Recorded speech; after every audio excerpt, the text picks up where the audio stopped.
Good evening, guys. Hey, I appreciate you joining us tonight. And again, I just want to apologize for the unfortunate audio difficulties that we had on our original date for Wednesday night at 7 p.m. So, anyways, we've got an exciting discussion that we have lined up for you. So, without further ado, let me add Dave Holland and we will get at it. So here we go.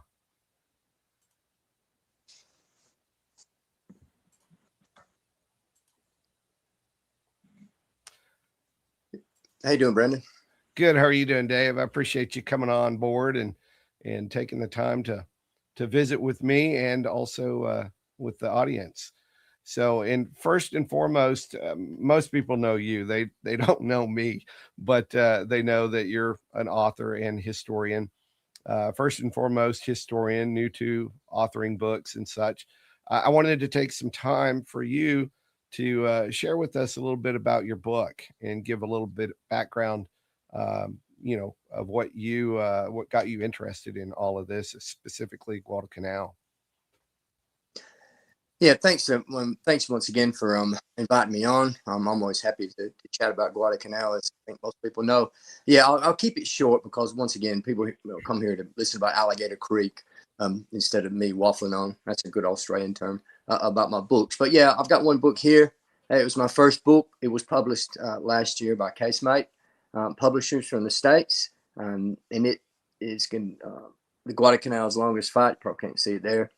The pivotal battles of the Matanical up front. So, the title says, it focuses on the Matanical, which was the longest and most bloodiest stage of the fighting for Guadalcanal in a 6-month campaign. So I go in a lot of detail there, bring a lot of new resources, debunk some of the misinformation. I have another book that's coming out in October 31st from, once again, Casemate. It's not a sequel to Guadalcanal's longest fight, but it's a companion, I call it. So the title of that will be Guadalcanal's Forgotten Fight, the U.S. Army's vital role. So just like the title says there, it concentrates on the U.S. Army's involvement, which is left out in most accounts. In fact, since 1942, there's only been one book dedicated to the Army's efforts on Guadalcanal. It also contains some Marine battles because, once again, it's an interconnected campaign. So I focus on some of the lesser-known battles, such as the Coley Point engagement, some of the Battle of Henderson Field around the Barcelona area, which is I really focus heavily on that area, which is all Marine, and of course the Army's November to February fights, which has been kind of glossed over in most accounts. So I'm really looking forward to that one. So I think once again, I include the Japanese point of view, and I bring up new information and things like that. So, yeah. And what got me started on Guadalcanal, you can probably, some of the audiences speak a bit funny. So half Alabama, half Australian accent. So I've been in Australia now for 31 years. So I used to be in the Australian Federal Police. So I deployed to operational missions at Guadalcanal for a cumulative period of 3 years. And there I did a lot of battlefield walking, studying the ground, and plus being a former Marine for 8 years in infantry. Guadalcanal is an epic Marine battle. So, yeah, that was my main interest in doing it. And plus, once I got there, once I was walking the battlefield, studying it in so much in depth and giving guided tours, I started finding out things about what I've written or what was written in other books, didn't really match up. And then I started walking the ground, studying it from I think, an infantry point of view and an investigator's point of view, because that was my role. I was a senior investigator. So, yep, hence my interest. So that was hopefully in 5 minutes. Yeah, that's great. And I'm excited to get your next book because that's something that there's not a lot of information in comparison to the Marine involvement, but the Army's involvement on the canal. So they're often overshadowed, and as we all know, it's largely due to the Marine Corps and their PR. But anyways, so no, that's awesome. I'm excited. I have to admit, I have not read your first book yet. So I've got a long reading list, and that is part of it. I haven't even completed Thayer Soul's book yet either.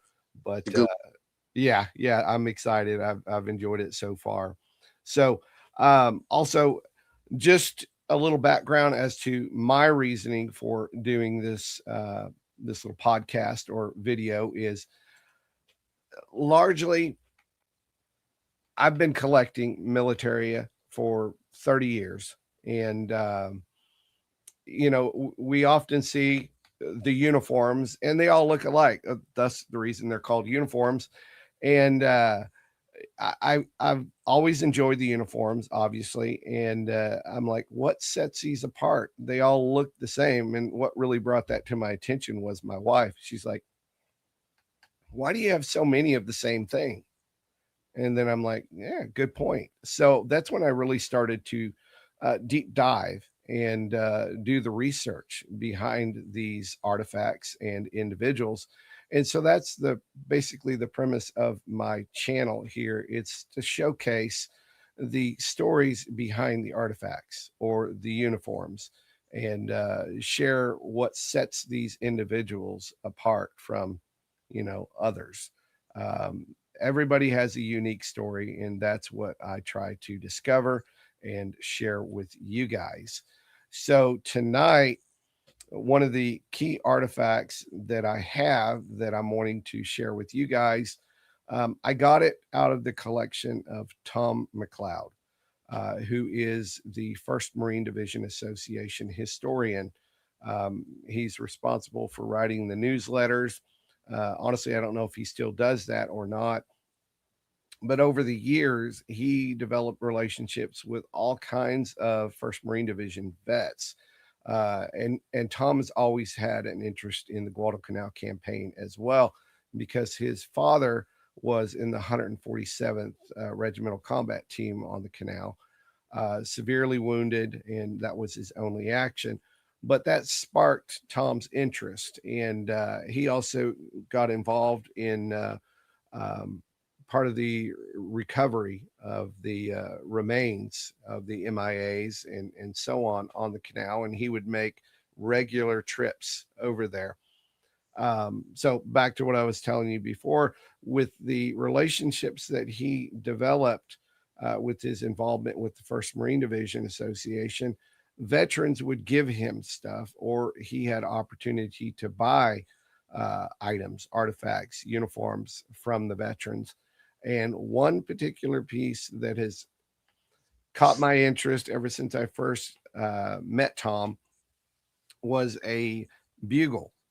And it's a Japanese Army bugle. And a bugle in and of itself is, whatever, it's an instrument. But again, it's all about the story behind the artifact. And this particular bugle, which I'll show you now, um, it's just a standard bugle, but the story behind it, and I've got the pictures and the provenance to go with it. It came from the veteran who liberated, we'll say. His name is Robert Barton. He enlisted in the Marine Corps in February 1942, and he was a member of 1st Battalion, Baker Company, 1st Battalion, 1st Marines, and he took part in the battle that we are going to discuss tonight, which is the Battle of Alligator Creek. And it's got many names, which I know Dave will go over. But this is one of the Ichiki detachment bugles. And I did a study, and I think there could have been up to like 40 or so different bugles that were part of the Ichiki detachment during the Battle of Alligator Creek on the 21st of August, 42. But none of them have surfaced with any provenance. So that's what makes this one so unique. And I have with me some photos. This is Robert Barton, and this photo was taken May 19th, 1946. And I showed it to some buddies, and they were like, that's the original selfie right there. And basically, Bob took a photo of himself in a mirror, and you can see in there the bugle. So that's a picture of it back in 46, shortly after the war. And then in 1997, when Bob Barton sold it to Tom McLeod, here is a more recent photo of Bob Barton in his Marine uniform, and a more recent photo, and then also the bugle. But there's also a letter of provenance from Bob Barton that's notarized. And then also in turn, I have a letter of provenance from Tom McLeod. So it's got an airtight chain of custody, you might say. So anyways, that's just a little bit background behind this podcast and what has motivated me to host this. But without further ado, enough of my rambling. Let's get after it with Dave and let him share with us the nitty gritty details of the battle. So, Dave, it's all you. Yeah, like I said, we don't have time for me to go through the battle in so much detail with the background and everything. So I'm hoping the viewers will have a bit of the background of how the Guadalcanal campaign initiated. So just to get to the Battle of Alligator Creek, Ilu River, Battle of Tenaru, like I said, it's known by a few names. So when the Marines landed August the 7th, they took the airfield on August the 8th, which is the uncompleted Japanese airfield, which was later christened Henderson Field by the Marines. So there was around 11,000 Marines on Guadalcanal, then 20 miles to the north around Tulagi, Tanambogo, Gavutu, quote, the surrounding islands. So at that stage, it was another probably about 5,000 or 6,000. So roughly about 20,000 that Major General Alexander Vandergrift, the Marine commander, had in his disposal. But he had 11,000 on Guadalcanal. And they built themselves around the perimeter, around the airfield. So their main goal was to complete the airfield, land planes there, and then defend the airfield, which goes straight out of their amphibious doctrine at the time. But Vandergrift and his planners had knew the Japanese would come back with a swift and violent counterattack. So we've seen that in the first few days with 3 air raids and then the Battle of Savo Island when the cruiser force, the worst surface defeat in U.S. naval history. So they did come back with a fierce counterattack on sea and in the air. But Vandergrift and his command knew that they were coming with a land assault. So being Marines, they thought, well, probably the way the Japanese are going to come, they're going to come in a direct amphibious assault on Lunga Point, which is the point right above the airfield.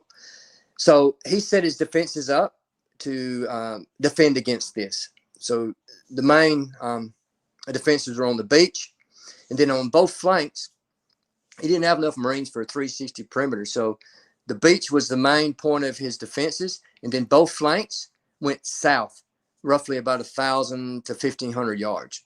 And then the vulnerable southern line, or the perimeter, he actually filled with outposts on high rises and roving patrols. So it was kind of open through that. So the Solomon Island Scouts, which is local scouts on the island, had given reports back to Vandergrift and the planners that, look, there's some Japanese on our east flank. They set up a radio station at a place called Tavu Point, which is about 20 miles east of Henderson Field. So Tavu Point. So on the 19th of August, the Marines had been running patrols. So on the 19th of August, he asked a guy called Captain Brush from A Company of the 1st Battalion, 1st Marines, to run a reinforced patrol of about 60 men to go to Tavu Point and destroy this Japanese radio station. So they took off on the 19th, and they ran into a patrol around Coley Point. They hit a Japanese patrol, and they set up a quick L-shaped ambush and got to jump on the Japanese. Well, in a period of about 50 minutes, they destroyed most of this Japanese patrol, killing 33 out of the 38. But the thing about these Japanese, once they started looking at the bodies, these were Imperial Japanese Army So at that stage, the Marines had never experienced any Japanese army on the island. Before that, it was Korean laborers or Japanese naval construction laborers and some Japanese guard troops, which is some of the Japanese Special Naval Landing Force, but all Navy. So at this stage, it said, okay, we've got regular Japanese army here. They've just landed. They're very well equipped. And they had 5 officers, optics, sketch pads. This was a reconnaissance party. So he took that information and sent it directly back to Vandergrift. And they said, look, okay, we've got Japanese army on our eastern flank. So I won't go into a lot of detail because there was stuff happening on the western flank, which is one of the misconceptions of the Guadalcanal campaign. But the Marines fought their first land battle on the 18th to 19th, the first battle of Tenaru. Some people think Alligator Creek was the first land battle on a campaign, which it wasn't. It was the first battle of Tenaru. So at this stage, they knew the Japanese were there. I can't hear you. Sorry, I accidentally had it muted. No, I saw your earlier post today on Facebook. I think it was your post where you were talking about that a little bit, and you showed the photograph. I forget the individual's name, but he was killed on the 19th, I think, during that battle. Was that you who posted that up?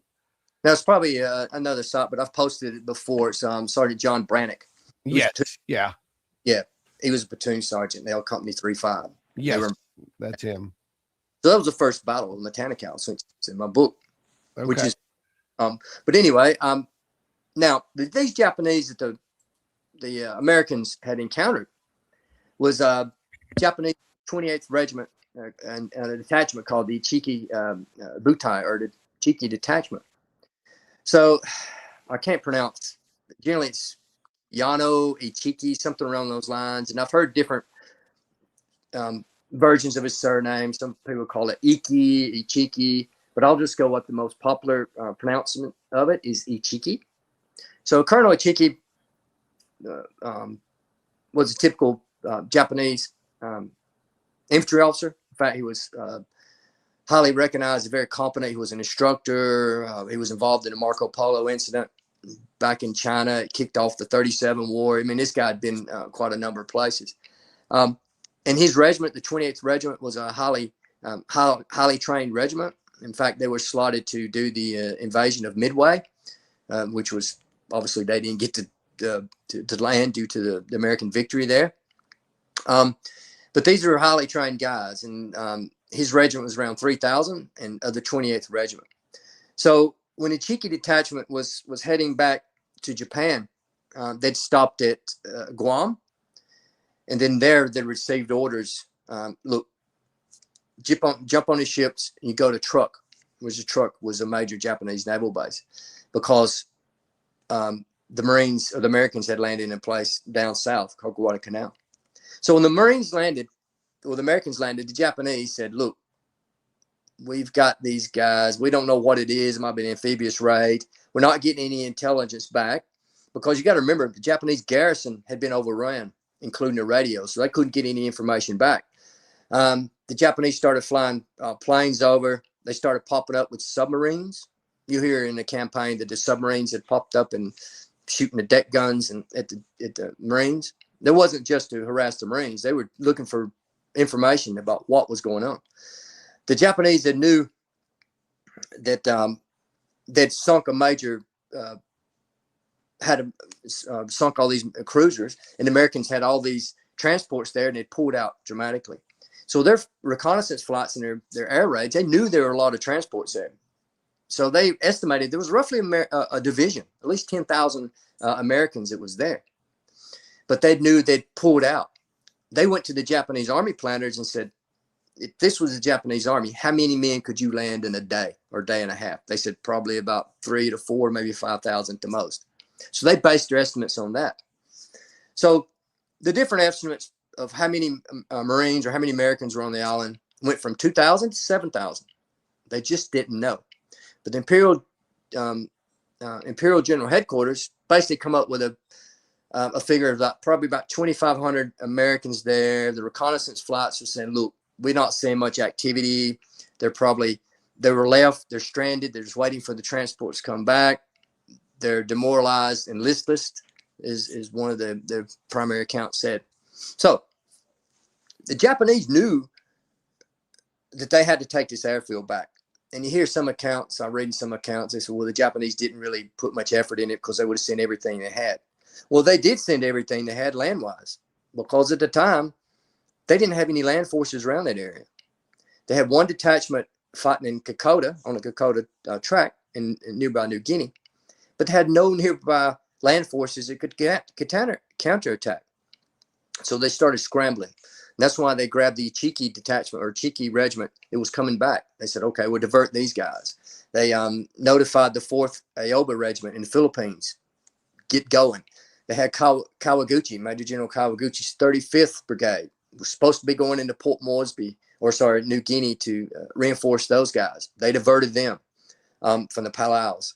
So they were scrambling what they could and were sending them Guadalcanal way to take this back. So Ichiki was the first guy. So they said, look, we need to get you there quick. We can't send you on transports because it's going to take too long. What we want you to do, Ichiki, I want you to grab your best soldiers and we'll send you in the first echelon, put you on fast destroyers. And that's what they did. Ichiki picked his best guys, had 4 infantry companies. He whittled them down to about 105 people. He had an engineer detachment of about 150. He had 2 70-millimeter infantry guns and 8 heavy machine guns. And he threw them all on fast destroyers, and they booked their way to Guadalcanal. His second echelon comprised his heavier guns, like anti-tank guns, attachment of 75-millimeter, mountain howitzers, another infantry, a couple of infantry companies. So they were coming in slow transports with the second echelon. They were going to probably land about 5-6 days later. But Ichiki was given specific orders. You were to land, advance to the American airfield, around the airfield, observe. If you think you can attack to take the airfield, attack. But if you think there's more Americans there than you can deal with, hold in place. And I think what the Japanese primary, because I read the orders, it said hold in place, and translated from Japanese, it basically said conduct guerrilla or harassing operations until reinforcements arrive. And that was what he was going to do. But Ichiki kind of said to one of the admirals, he goes, look, I'll take it in a day if I need to, and then I'll just go ahead and take it to Lagi. So very arrogant, very his arrogance and how he was going to do it. So that was his orders he was given. So when word got back to Ichiki that his advanced reconnaissance party had just been wiped out. And I'll take it a step back. They landed on the night of the 18th and early mornings of the 19th of August at Taivu Point, where this radio station was. So as soon as they landed, he sent his reconnaissance party out, and they started heading their way. Reconnaissance party got wiped out. Ichiki arrived later that morning and was taken aback that his reconnaissance party was wiped out, and he gave orders to proceed directly to the Americans. So the Japanese had named Alligator Creek Nakagawa River. And Nakagawa River, this is one of the other misconceptions about the battle. You read reports that when the brush patrol, they found Japanese maps that outlined exactly where every detail of the Marine perimeter was. Well, that's not entirely correct. They had loosely drew where the perimeter was, and they had some of the forces around Alligator Creek or Ilu River or Nakagawa River.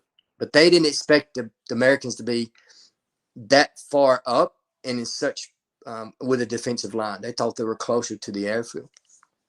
So that was going to be a bit of the assembly point for Ichiki's advance toward the airfield. But they didn't expect the Americans to be that far forward in that force. Because remember, they're thinking about 2,500 and around that long perimeter.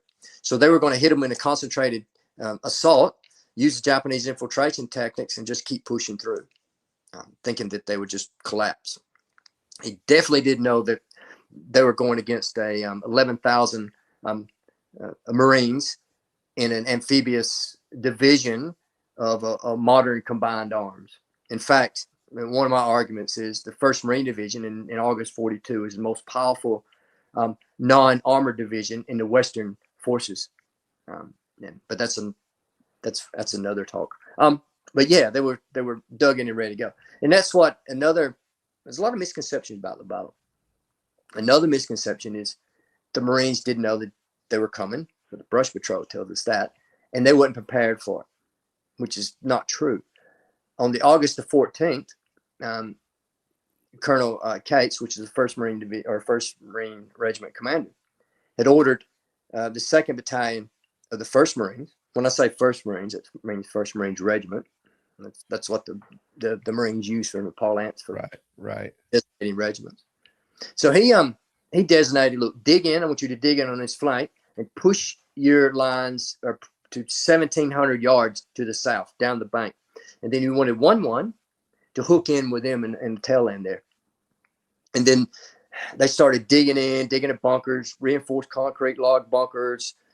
They only had one strand of barbed wire, and because you got to remember, this is all pre-war coconut plantations.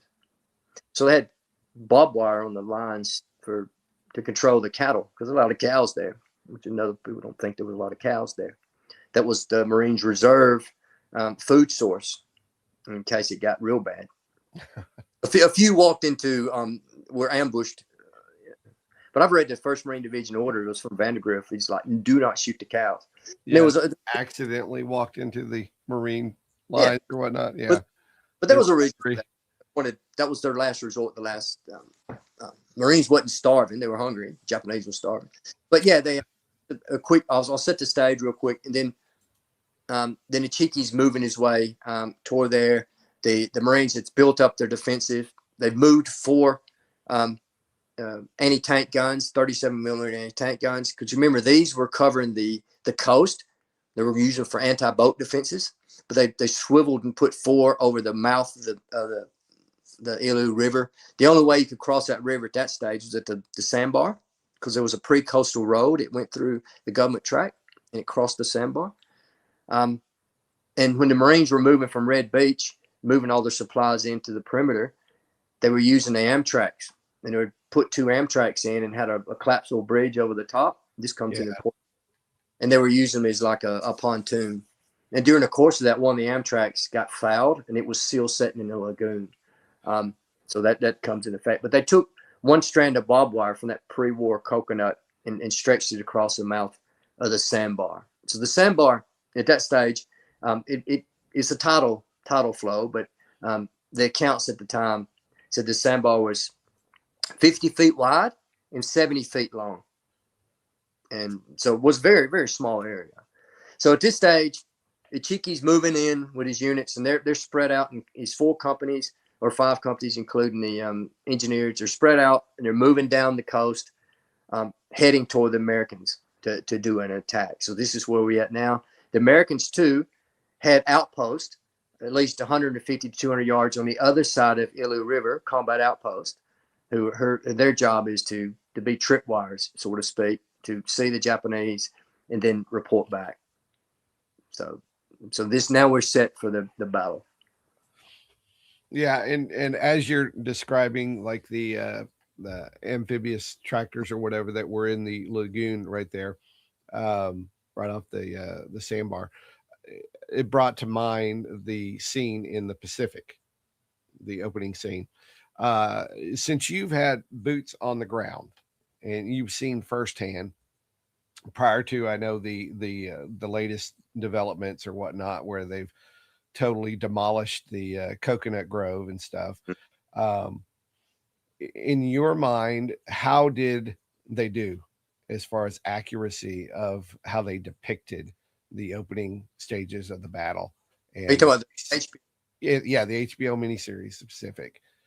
Yeah, I mean, the terrain depiction was pretty straight on. I mean, it's pretty straightforward. I mean, in the background they show a hill, but that, other than that, the terrain is pretty straight on. Same with the John Basilone scene, with the terrain was straight on. Now the actions, they Hollywooded it quite a bit. Right. I mean, they used Robert Leckie, who was in H Company 2-1, he was a head gunner.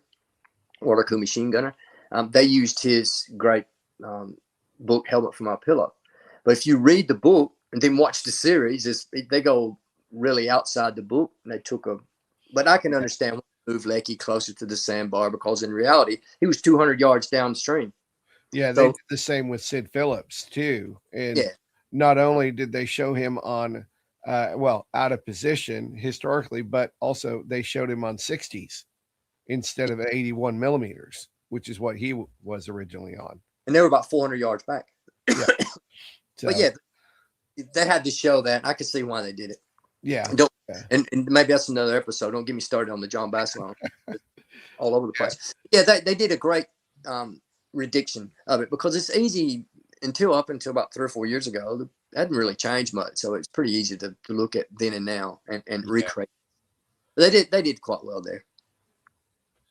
Yeah, that was always a dream to go over there and see, put boots on the ground and see that firsthand. But now I don't want to say I've lost motivation, but now that I know that it's changed so much, it kind of is like, I don't know.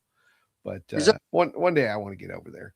There's other places to see, like Edson's Ridge or Bloody Ridge is pretty much preserved. It's a national park. And then all the fighting around it, Gifu, Seahorse, Galloping Horse, Mount Austin, that's all very well preserved. Benigi Fight. Yeah. Holy Point. Good. Yeah. Now, as far as getting back to the battle, acclimate us or orient us, I should say, as far as the Marine. I'm trying to think. Was it the south side of the bank? Is where the machine or the Marine positions were? They're on the west side. So west side. Okay. Like I was saying, yeah. So the Marines on the west side, they were down about the line from the sea, which is the river mouth, all the way down about 1,700 yards.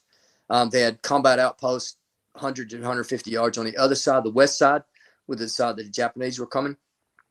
And then their defenses went all the way down the front coast, all the way for another like 2 miles, when the 5th Marines were on the western side of the perimeter. It goes, yeah. So imagine straight, then just 2 flanks like that. Okay.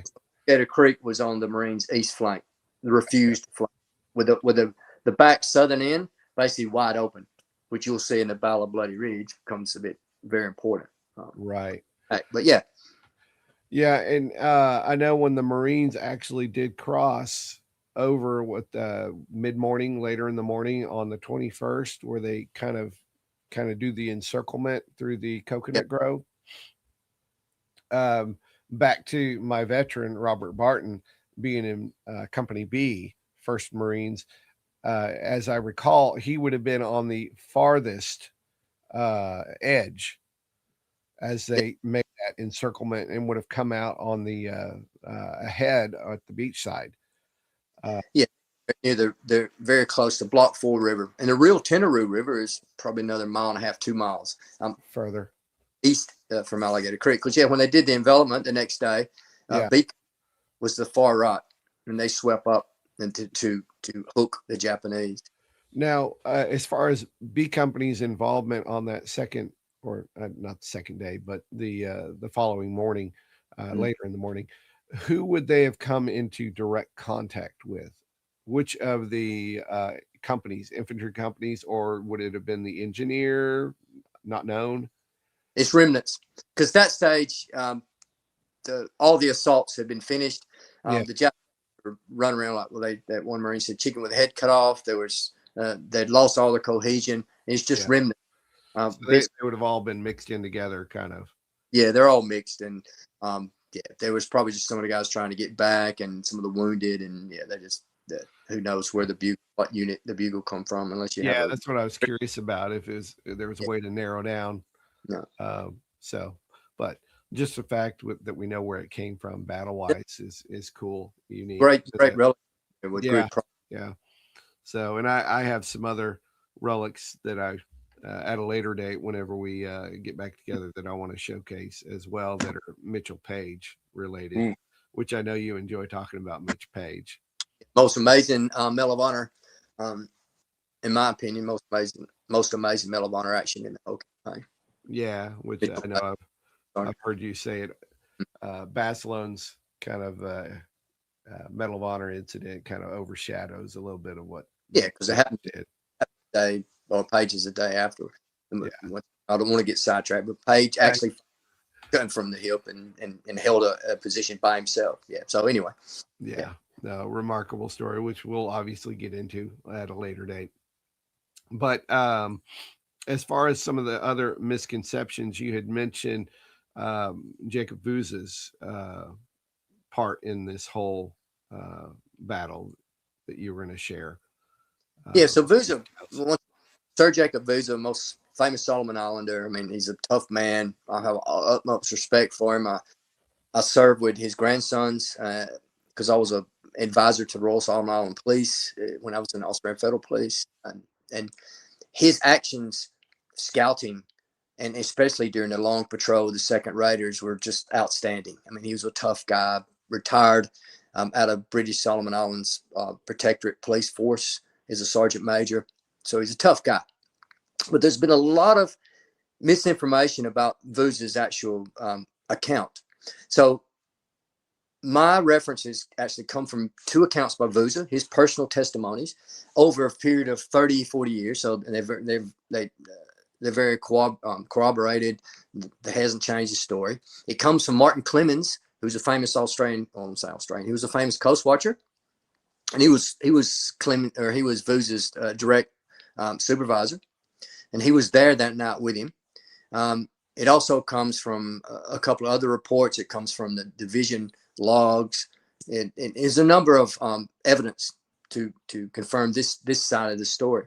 And I think I know why the common one comes about, but the real story with Vuza. So Vuza, he came in American lines on the 14th of August with Clemens, and they started working for the division intelligence, and they were running patrols. So Vuza went on a solo patrol out called Teteri, and Teteri was to the east, and he's originally from that area. So he was scouting. Anyway, the Japanese caught him, and he had an American flag on him that he'd got from one of the first few days of the campaign from a Navy flyer who was shot down. So he had that with him, and he was scouting, getting reports, and he was captured by the Japanese, by the Ichiki detachment. And they said, "Who are you?" And he says, "Oh, I'm just a local. I don't know what I'm doing." He tried to get out, and they seen that flag, and they said, "Well, you know where the Americans are. You can guide us there." And he goes, "Oh no, I don't know anything." Anyway, they tied him to a tree, beat him up quite a bit. He wouldn't say anything, and then they said, "Look, this is what we're going to do. You're going to guide us there." And he said, "No." They go, "We'll kill you if you don't." He goes, "Okay." So this is where the story goes off track a bit from the common perception. The common perception is they beat him, tied him to a tree, bayoneted him, left him for dead. Then they took off. And then he's come to, this is the story it's told everywhere. Then he's chewed through his ropes, made 11 miles, because 11 miles from Tenaru to Alligator Creek, past the Japanese, severely wounded, 11 miles, runs into the American lines at the last moment, like a World War II Paul Revere guy, tells the unsuspecting Marines, "Look, the Japanese are coming, the Japanese coming." The Marines was able to man their guns just in time to stop the Japanese assault. And this is a common story, which is totally not out there. So the one I'm about to say is a little more believable. So that's the story I'm most familiar with too. Kind of has an old cowboy and Indian type of, the cavalry showing up at the last minute to save the day kind of vibe to it. Makes a good story. But what Vuza, which is corroborated by a number of other sources, he's beaten up quite a bit. His hands are still tied, so he's guiding one of the companies. You got to remember too, another thing that you don't read about much. This Japanese garrison, the original garrison, was there since July. Ichiki had 2 or 3 of those guys help guiding them too, because they knew the area. They are scattered about. So they were helping the Ichiki guys too. So they're moving. And Vuza says, as we're getting close, we're almost near Alligator Creek where the Americans are. Now he knows there's a lot of Americans there. And then they hear gunshots. So the first gunshots was these outpost teams. They're engaging the Japanese. So Vuza hears the gunshots. Japanese hear them. They turn around and they just stab him. a number of times. Like, we don't need you anymore, and then he falls down in the bushes, and they left him for dead. And then this is the middle of the night. He took advantage of all the confusion. He moves 700 yards down the bank, and then he crosses. The Americans had built a little bridge about almost 1,000 yards down. So he moves roughly to that bridge. He crosses, and a guy called Piff's or Private Wilbur Brewery, and I have his account, and then he challenges him. And he says, "Stop right there, you dead son of a bitch." And Vuza goes, "Me no Jap man, me Vuza." So he lets him in. And then he sees he's very highly wounded. Vuza goes to the 2-1 command post. They put him there at the command post. And he goes, I want to get Clemens. I want to see Clemens. So they laid him down and kept him comfortable as he can. Martin Clemens rocks up. They said, "All right, one of your guys is there." And he rocks up, and this is a quite funny story. He goes, "Oh, Vuza's severely wounded." And Vuza gives his report. First thing, his duty, I give him my report. He gave his report. He said roughly how many Japanese were involved. I mean, this time the battle's going on full speed. Vuza's bleeding out a bit, and he goes, "Oh, can you take my last will?" And Clemens goes, "Yeah, I should here. He's one of my guys, trusted guy." So he starts writing down what Vuza's saying. And Vuza's like, "I want to leave Aunt so-and-so this, and my cousin's this." And he said after about a minute or two, he's still going. He's going, maybe Vuza's not as bad as her as I thought. So then he summons up a medic or corpsman team and take him away. And I've got accounts from the corpsman. Vuza was the first person that did a full-way blood transfusion on, and in the campaign. So yeah, so that's the official version of the Vuza story, which is more believable. That's cool. I've never heard that, and to know that you have all the accounts to back it up is even better. The provenance, but the corroboration. There's a lot of misconceptions about the battle. Yeah, no, that's so cool. And the thing that's so sad is we're getting to that time, you might say, where we're losing these guys, and so many of them are taking those details with them to the grave. Yeah. I wish I had started doing this type of stuff at a younger age, when they were a lot younger, and the, I guess, clarity of mind, where they could have shared those things. But I didn't know the questions to ask. Yeah. But that's hindsight's 2020. You had also mentioned, I wanted to kind of circle back to the actual battle itself. The fact that Ichiki was not there during the opening stages. Where was he at that point? Yeah, another big misconception about Ichiki. Now, people say, why in the hell did Ichiki do such a boneheaded move and throw 916? Well, he landed with 916 men. He left roughly about 100 back at Taivu Point as rear guard. So he had roughly about 100, or sorry, 100, about 800 or so. That's my Alabama math. So he's kind of about 800. He had them in, like I said, 4 companies or 5 companies. And had them strung out. So he's back with his second or third company. So the first company rocks up. They've engaged by the outpost teams, right? So the outpost teams move back. And one platoon, I forgot the lieutenant's name. I got his name. He follows with his platoon, and he sees the American outpost team run across the sandbar. Because you've got to remember, they don't know exactly where the Americans are. They're a bit lost. Or their perception's a bit off. They thought the Americans a bit closer to the airfield.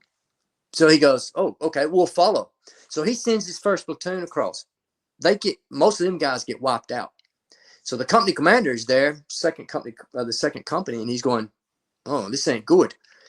Battalion commander's a major, comes up, and he goes, "Look, sir," he goes, they're pretty strong over there. It looks like they got a cannon and some machine guns, and this is a pretty small area. And the major goes, "I'm going to go up and have a look." He goes, "Well, okay, sir." He goes up with his aide. He gets shot and killed. So he loses battalion commander just like that. Ichiki's not even there. So he goes, "Well, I'm not going to do it." The company commander said, "I'm not going to do anything till Ichiki shows up." So you got to remember, the first platoon, it went over. The misconception is that the Japanese threw 3 nice, neat waves across, which is not true. There was a lot of piecemeal assaults. But Ichiki rocks up. This captain, this is very important. The 28th Regiment was involved in the Battle of Nomonhan in 1939 against the Soviets. And that's the first major land defeat the Japanese had, where the whole Japanese division was wiped out. So they learned a few things in that. They put more anti-tank weapons in their units, and they also experienced what modern combined arms was at the time, because Soviets hit them with tanks, machine guns, RD planes. They really smashed them. So some of those officers and senior NCOs had been in that battle, and they'd learned about combined modern arms. Ichiki wasn't. I mean, Ichiki had fought against the Chinese. So Ichiki comes up, he goes, "What the hell is going on?" He goes, "Well, there's a lot of Americans there, and they're in force, and we're on a small area. Sir, I think we should bring up our heavy machine guns and our 270mm guns to throw some supporting fire across that creek, and then we can assault." And Ichiki, being Ichiki, and this is one of his, the whole Japanese tactical offensive mind. Nope, we just need to just send the rest of your company over. We need to push through. We're just going to push through. Give them the bayonet, push through. So he didn't listen to his company commander, and he sent the rest of that company over, which was basically they got hit. Some of them made it over and got into some hand-to-hand fighting with the Americans. They overran a few American positions, but majority of them were knocked out. So at this stage, Ichiki goes, "Okay, maybe we need to bring the guns up." So he had 270mm infantry guns. One of them had been stuck in the sand. So they brought one of them up, brought all 8 heavy machine guns up, and they had the little knee mortars, which are the grenade launchers. So the next assault, they proceeded firing those machine guns, firing that one 70mm gun. And this when the Americans started getting a bit of pushback. Right. That's when some of the Americans started getting hit, because the Japanese had those flash hiders, but the Americans had the guns. They had 50 cals there. They had 30 cal water cooled. They had the 37mm anti-tank guns firing those canister rounds, but they were throwing off. They could see them. Their flashes were seeing them, and the Japanese were honing in on those. But the second assault went, and it got pushed through. So it's Ichiki at the end of that stage said, we need to typical Japanese infiltration techniques, because remember the Japanese, their assaults, that's another misconception. The Japanese just didn't just do traditional banzai assaults. That was only last-ditch defensive type stuff. It wasn't until I started studying the Japanese offensive tactics, I started working out that, their infiltration techniques. So they'll try to find they do distraction techniques to find the point in the line, attacking columns. Once they find that point, the first element will fix on it, the rest of them will go around. So Ichiki tried this, but he was limited to terrain. So he sent some of his engineers to the left to try to cross downstream too deep. Then he finally sent another group into the surf to try to infiltrate around that sandbar and come in from the beach side. And they did. But remember, the Marines had that whole defensive all the way down the coast. And there's a great photo I've got of some dead Japanese. In fact, that famous time life one you see of all the Japanese in the sand and they look like they're sleeping, that's that group that tried to infiltrate through. So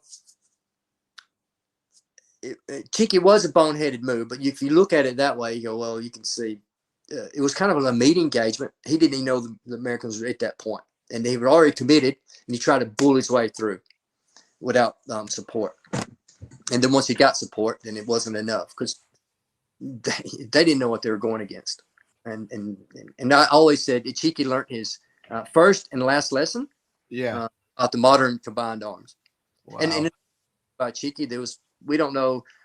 I think the Japanese account likes to say, he went back, he burned the colors, he committed seppuku and killed, and all that honorable thing. But Ichiki, about that, yeah, infantry officer, really tactical minded. There's reports that he died in the third wave, which I tend to believe that.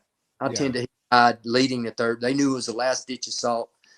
Ichiki being Ichiki, infantry colonel, I'm going to lead my guys from the front, which is typical Japanese officer mentality. I think he died in that third wave. What? Just out of curiosity, we've all seen the photos of the bodies out on the sandbar or on the beach. What whatever happened to the bodies? Because I know to this day, Ichiki's body has never been recovered. Um, is there any idea what happened to all those bodies? Did we send out, groups of men to go bury the bodies, or did they leave them? The Yeah. crocodiles, did they feast on the bodies? What happened? Okay. So obviously not going to leave the bodies in Guadalcanal, because I mean I've seen bodies deteriorate in Guadalcanal less than a day. So what they did, you had these Japanese termites, they call them, Korean Formosan laborers from the Japanese naval construction units. So they used them to assist in burying the bodies. They buried them in at least 3 to 4 large pits. You got to remember, roughly about 800 died. 800 wasn't buried, because you got to remember, the 5th Marines, this is something you won't read in other accounts. The 5th Marines were a mile and a half down the West Coast. They were getting Japanese bodies washing up in their lines 1 to 2 days later. So there was probably about 100 Japanese bodies that washed out to sea. So left about probably 700, the ones that went blown to pieces. So they buried them in large pits on the West Bank. And to this day, there's a memorial to the Ichiki detachment. It was over one of those pits. So the Americans, and you mentioned Tom McLeod, I think some of the American Marines, Harry Horseman and a few other ones, helped in the 1980s Japanese find these pits. So they reinterred, they dug them up, and they had a mass cremation ceremony for hundreds of remains there. The Ichiki, yeah, they probably found his body. He might have been of one of those remains somewhere, or he might have been buried in a small grave. Who knows? But there's still bodies there, I would say, another pit. But now that the area is a large gravel processing pit, I would say whatever bones they had is now mixed in concrete with a new sports stadium they built a couple of years ago. So that's what happened to the bodies. Yeah, I know that with the primary religion in Japan, Shintoism, the worshiping of ancestors and so on. When Tom McLeod had the Ichiki Bugle, he had it advertised on his website for his little museum that he had. The Japanese government reached out to him wanting to get the bugle back. And I guess in their mind, if you don't have the body, what better way to worship the individual than to have, tangible items directly related to him? Obviously, Tom declined, and I now have it. And Hmm. I don't know if ever I was, approached about the sell or the return of this item back to Japan. I don't know what I would do. I would probably say, this is significant to us here in the U.S. too, because it doesn't just sit on my shelf and collect dust. I like to share the story and showcase it. I don't do it as much as I used to, but I used to do a lot of veteran reunions and bring out the collection and display these items, because I found that it jogged their memories, the veterans, and it would, bring to their mind stories that they haven't even thought about since the time of the war. So it was always fascinating to me, and that's kind of what got me hooked. But enough of a tangent there for me. You had also mentioned you wanted to say something about Al Schmidt and his involvement, and I know he's portrayed in the 1945 movie. What is it? Pride of the Marines. I would love to know your take on that movie and what historically took place during the battle, his involvement and so on.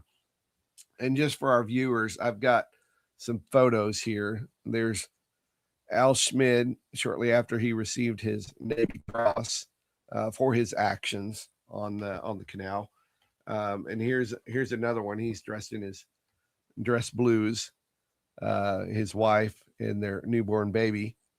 So, and then I know most people are aware, but in the course of the action for which he got his Navy Cross, he was blinded. So he looks a little different in those photos as far as his eyes are concerned. But Dave, I'll turn it over to you to let you share with us what you were going to say as far as his involvement in the battle. Yeah, so he was a heavy machine gunner, a heavy machine gun crew. When I say heavy machine gun, in World War II, the Browning water cool was designated as a heavy machine gun, even though it was 30 cal. That's my And you had favorite the gun. yeah, Love the that. M2 50 cal, which is also a heavy machine gun, and both were at Alligator Creek. But um, Smith was in H Company, 2nd Battalion, which was or First Marines, which is the weapons company, and they were generally farmed out to support all the line infantry companies in this stage. They were farmed out in support of E Company, the 2nd Battalion. So it was him and a 3-man crew. So it was him, a guy called PFC, Johnny Rivers, and Corporal Diamond. I'm trying to think of his first name. Geez. But it was Diamond, Smith, and Rivers. So they were in a machine gun crew. So they had a crew. Their bunker was probably about 40 yards. They were the first machine gun bunker, even though it was a 50 cal, kind of directly to the across the beach or sandbar. But they were the first really bunker. So when the Japanese started attacking, they couldn't traverse their gun because they're on a little bit of a high ledge. And I've been to that location. I've got a video. It shows exactly where their position was. So they were in a very important position, but they're on a bit of a ledge. And they're in a a coconut log bunker. So when the Japanese started attacking, for them to traverse their machine gun to the left, they couldn't do it. So they kicked out the front of the bunker that allowed them to traverse to the left. So this firing. They were doing a lot of great work, and they were holding the Japanese back and wiping them out quite a bit. And then when the Japanese, obviously, they zoned in I remember when I was a machine gunner, they said the first shots you fire in a firefight, you're going to draw all the attention. So these guys were drawing all the attention from the Japanese. The Japanese had infiltrated and got probably a type, I'd say a 96 light machine gun, excellent weapon, into that Amtrak. And I remember saying that, one was broken down. So it was on the closest to the Japanese side, but they infiltrated and got one in there. And they were really giving the Marines hell with that machine gun because they couldn't see it because they had that flash of pressure on it. But at one stage, they zoned in and they fired a burst into the bunker. And Rivers was a machine gunner, and it stitched River across the face or in the face, chest, and killed him instantly. So they took Johnny Rivers, moved his body out, and threw a palm leaf or palm frond over it. And they started firing. So you had Schmidt firing and Diamond loading for him. So firing. And they were doing quite well. But then a grenade, probably either knee mortar round, which is a grenade, top 89 grenade launcher, quote knee mortars, or just a hand grenade, exploded in front and blinded Smith and blasted the water jacket, and knocked the machine gun over. Now, in the movie and other accounts, I mean, I was told in boot camp about this story, how Smith was blinded and Diamonds was shot in the arm, and one was able to load and the other guided the other one. That wasn't the case. As soon as that grenade hit, it blew both of them down and destroyed the machine gun. And the next crew that came in about 20, 30 minutes, one guy said he almost stepped on Rivers with the palm frond on him. He said he was dead. And he looked down. The other two was laying in the bottom of the bunker. And then they've moved the machine gun over. He said, I had to pick the machine gun, throw it over, and throw our machine gun in. But due to their efforts, all three were awarded the Navy Cross for holding back the Japanese. And at that point. Now, Robert Leckie, who's in the Pacific, he was about 150, 200 yards down. But they ended up moving their machine gun back and forth a bit. But yeah, but the Smith and the other two was the most instrumental machine gunners there. And he also had the 37 millimeters, and they were pounding away with those giant buckshot canister rounds. And one of them got taken, or two of them got taken out too, and had some infantry guys jumped in and started firing. So yeah, so that's that for our story. Now, as far as the placement of these individuals that we're all familiar with, such as Leckie and Schmidt and Sid Phillips and so on, working in my mind, I'm on the Marine side of the river, and therefore the sandbar is to my left. which is where our 37 millimeter anti-tank guns would be positioned, firing down the sandbar, if I'm correct. Yes. What was the placement of those machine guns in order of, the individuals manning them? Do you recall? Do you have that information? Yeah, I have all that. Like I said, the Smith, Diamonds, and Phillips were the first one. Then you They had were in the another. first position closest to the sandbar, and Yeah, then there was a 50 cal close to that because the 50 cal was covering the beach and they swung it around. It's firing okay. directly at the sandbar. You had 4 anti-tank guns firing down the sandbar. In fact, you had 3, and then one was facing to the sea, and they ended up moving that out during the battle and flipping it toward the sandbar. From rivers, I think you had another, because these machine guns they fire enfiladed across like that. Yeah. You can kill more from the side than you can from the front. So the next one was down about 50 yards, and then had another one. Then you had about 4 heavy machine guns about 50 yards apart. And then if you look at Alligator Creek, there's a bend, and then that's where guys, they could fire straight down the river onto the sandbar and a nice grazing fire straight to the side. Okay. Yeah. In Pride of the Marines about Al Schmid, they don't do a very good job, in my mind, of giving us a feel for the actual layout. It's a propaganda movie made during a war. I mean, it's right. Like Ari. Yeah. Which to me is it populated and Tregaskis was a great writer, and he only wrote what he heard at the time. So I think Booze's story. Got that right here. Love his that book. It's a great book. But that's kind of like the intro drug to Guadalcanal. Most people had the Guadalcanal Diary. But I think that's one of the myths how Booze came about, because Tregaskis wrote it in there. And Tregaskis wrote it in there because that was the story getting around at the time. He only wrote what was the contemporary occurrence at the time. So he was only writing what he was hearing. Right. Didn't have all the facts. No, it's not a reference. Yeah. So, well, I mean, we could go on and on, which we're over. Hopefully we can still get that. yeah, we're over on the time, but I think that they allow you up to 2 hours per month. So we can hopefully keep going, but I want to be respectful of your time too, because I know you've got better things to be doing than talking to me on here. I always love Guadalcanal, but anyway, yeah. So you've definitely given some insight as far as helping me to better visualize the battle and how things played out through the night and into the morning.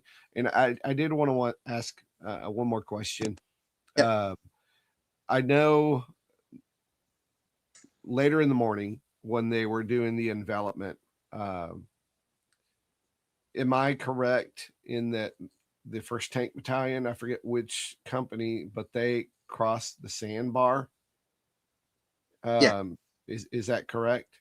Yeah, that's correct. It was I don't think which platoon, but it was an A company of the 1st Battalion. And what they were using the M2 A4, the light tanks, not the Stewarts.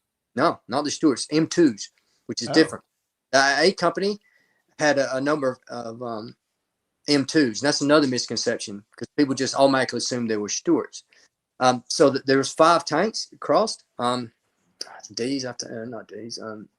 I've got the lieutenant's name, the platoon commander, but they crossed. 5 of them crossed. Now B company had Stewarts, and they were going to envelop with 1-1 up from the south, but the terrain stopped them. So that's why 1-1, the 3 companies from 1-1 went, but they didn't have tank support. But the other 5, a platoon from A company with the M2s, A4s, and they didn't have a nickname. I don't know why, but they look like Stewarts. You see the gun a bit different on them. They really stick out. But they were the first light tanks. Yeah, I have a picture. I unfortunately it's only digital. I was hoping to put it up on the screen because I wasn't sure. One thing I've found to be the case is you'll run across these photographs that are miscaptioned. Yeah, all the time. And so many people, they rely too heavily upon the caption. And Yeah. anyways, I try not to do that because I've No. run up against too Yep. many cases where they were mislabeled. Yep. But there is a photograph. Here it is. I don't know where this was taken, but I have heard that it was part of the group that actually made it over. I don't know, you're kind of getting the Yeah. reflection. That's a company. Is That's a that company. Yeah, they're landing on Beach Red or Red Beach. That's a company. That's a okay? now. You will see probably two M2s there and an M3. So they had a combination. Now I know Okay. that's a company is the only one that had them. First Tank Battalion. Because the What's the time frame of that photo? Probably August the 7th. okay. So that was just right at the Yeah, D-Day. they're We'll call it. moving through. And they're taking Okay. photos when they're coming in. Okay. I didn't know what the time frame was. If Yeah. that was maybe taken during the envelopment period, No. That's the this 21st. Red Beach, August the Okay. 7th. Yeah. Gotcha. There's only Yeah. one I have, or I've seen, it actually shows the tanks, and I actually posted today on my Facebook page. It Oh, shows did the through, and it showed the dead Japanese, and it showed them actually on the east side of the bank. You can see the tanks in the silhouette in the background, I'll and have then to you look at see a few guys walking. that. Okay. But now a thing about you talk about Sewell. Now Sewell, the famous Yeah. photos. He took the photos of the intact Japanese, the dead ones. He was going to take the photos of the Japanese on the sandbar, which were literally pieces because they've been hit by canister rounds, 50 cals, driven over by tanks, so they're in a bit of a mess. Yeah. So he Hamburger was those photos. You got to remember, this is like the first real engagement. At the time, the division had a chief of staff called Colonel Caper James. He was kind of relieved, sent back to the States in September. And then, the genius, I call him the brains of the division, Gerald Thomas, took over. But at this time, he told Sewell, who was the division photography officer, took a lot of famous photos. Sewell was going to start taking photos of the dead Japanese on the sandbar. And James told him, this is directly from Sewell, James told him, he said, don't take photos of them. They're too graphic. Because remember, this is the early stages of the war. They're too brutal, too graphic. Take pictures of those. So he had to take pictures of the, quote, intact Japanese. sanitized. Yeah, sanitized. And yeah, he did. He didn't sneak any. Yeah. That's And they had wild. Kodachrome color photos or movie camera of the landings in the first few days, but they went down on, I think, the Vincennes. Oh, so it was all lost then. Yeah, they went down on the cruiser in Battle of Alligator. He said he had just all these reels and all these photos. He said they wanted to rush them back to the States real quick, so they put them on the cruisers because they know they were going to be leaving soon. And yeah, they went to the bottom of Iron Bottom Sound. Man, I wish that still existed I do today. color photos of them landing. Yeah, I'd love to see Yeah. that. I think some of the earliest color footage I've seen of the First Marine Division was taken on Pavuvu. Oh, Uh, Pavuvu. yeah, of them training. I think it was Yeah, prior to I think Tawa. Peleliu. Yeah, Tarawa too, but Yes. um, I was thinking more along the lines of like First Marine Division. Yeah. There's probably more out there, One day. which yeah, need to go and just ransack and go look through the archives and I've got see what they've got. to Do go what? through. Yeah, man, I could totally lose myself there. That would be so fun. So, well, I guess for now we'll go ahead and wrap things up, and look forward to a future gathering. Like I said, if you're still up for it, Yeah, I always. would love to discuss with you in October, closer to the anniversary of Mitch Page's action, where he received the Medal of Honor. And maybe we can, I know you've gone over it before, as have many others. Maybe we can tie in a little bit of Baslone's story and Mitch Page, with more of the focus on Mitch Page and Oh yeah, I'm share always actions. I'm always up to talk about Barcelona. As you know, I've been appeared in quite a number of stuff Yeah. about Barcelona, but there's so much misinformation about Barcelona out there. Um, once again, you get a legend, and once the story's told, retold, mini-told, it just blows out of proportion quite a bit. Yeah, unfortunately, the stories change or evolve But as anyone, the story's told. yeah, but anyone listening, I mean, yeah, I'm not saying Barcelona didn't deserve the medal. I mean, my God, he did. He did heaps. But why inflate it so much? Just and that War Bonds tour. Once I can get me off track here. If it wasn't for the War Bonds tour, Barcelona would have been just like any other Medal of Honor recipient. Yeah, we would treat him. The War Bond tour made him into a rock star, sort of. Yeah, more of a celebrity. Obviously, his death, his Jimi Hendrix moment, they call it on Iwo Jima, where he died in a blaze of glory and died as a young guy, become the ultimate legend. Yeah. Now, I don't know if I've ever heard, but why Barcelona in particular? Why did they choose him? That's my theory. I've got a theory about it. I'm all ears. Or Yep. or we can hold that off for another day. It's entirely up to you. No, real quick. So you've got Barcelona Page, right? So one was going to go back. Which one? So at that stage, Page he was older. He was married. Yeah. At that stage, he was an officer because he got a battlefield commission in December. He'd earned he earned a medal. So then you had Barcelona, young, single, good-looking, enlisted Marine. Yeah. Marketable. To me, that boils down to who sell the most bonds, because this is early stage. We need an instant war hero. We need to pump up the public. We need to sell war bonds. This guy's marketable. He's the best. This is a walking billboard. And plus, he's just such a likable guy, Barcelona, very charismatic, and he had it all there. Yeah, and that makes sense. The U.S. government used him, and that's why you'll see he didn't want to be on that tour, because he was a professional machine gunner. He's a professional NCO. I think he was suffering from guilt because his buddies were fighting in Cape Gloucester. They're fighting and dying in Peleliu, and he was missing out on that. He wanted to be with them. That's to me one of the biggest reasons he went back into combat, because he felt guilty. He felt survivor's guilt. In fact, you'll see some of his letters and some of the in interviews and stuff he said during the war. He alluded to that, and you could see it. I mean, me being a Marine infantry guy, I could just see if my buddies went in, and I wasn't there, and especially if they were dying, I should be with them. If they die, I should die with them. I mean, and it's just a weird thing. Maybe it's a Marine thing or whatever, but it's in your brain group. You don't think, oh, I survived that. I'm lucky I didn't get to go. I survived because my buddy. I feel bad because my buddy's in there and I'm not me.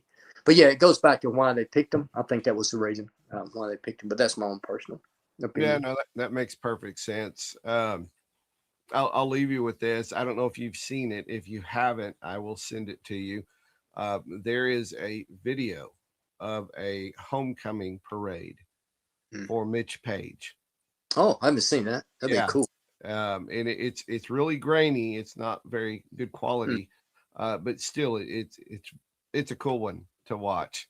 So I'll send it to you. It's actually on YouTube, and I don't know who to ask permission, but I wanted to see about maybe using it in the next So, but I'll shoot you the link and let you take a look at it.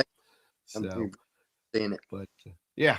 But anyways, again, I cannot tell you how much I appreciate you coming on and sharing your knowledge with us, with me specifically. There's the one thing about me is I have an overall understanding of the battle, but I don't have the knowledge of the nitty gritty, the finer details. Most of my knowledge of the battle is through the artifacts and the stories behind those artifacts. So it helps me to better visualize and understand the bigger picture, I guess, of what these guys did. And that's what's so fun to me. I get my kicks off doing that. So, but again, holding a piece of history, is it? Do what now? Nothing like holding a piece of real history. Yeah, it turns a black and white photo from a textbook into something that I guess comes alive, so to speak, for me. Mm. And I blame my grandfather for that because he was a World War II vet, not Marine, but World War II vet.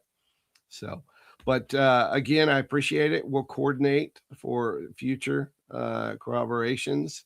And I think I'm going to actually get a paid subscription on here so that we can do a better job of illustrating and showcasing whether it's artifacts or sharing maps and photos No, you've done for the your first, future. So, mate, but do mate. what? I said you've done very well for your first one there, Brendan. Well, I appreciate it. I Yeah, let you do most of the talking, so the credit goes to you for sure. you did well, and yeah, hope your channel kicks off. So I'll spread it as much as I can. And once again, thank you for allowing me the opportunity and Yeah, to share my Guadalcanal knowledge. And I'm glad to see that bugle. That's a cool find you got there. it is, and I'm excited about sharing some of the other artifacts as well, which we'll do in the future. All right, So, thank. hey, you bet. We'll talk to you soon. All right, bye All bye. right, take care. Bye bye.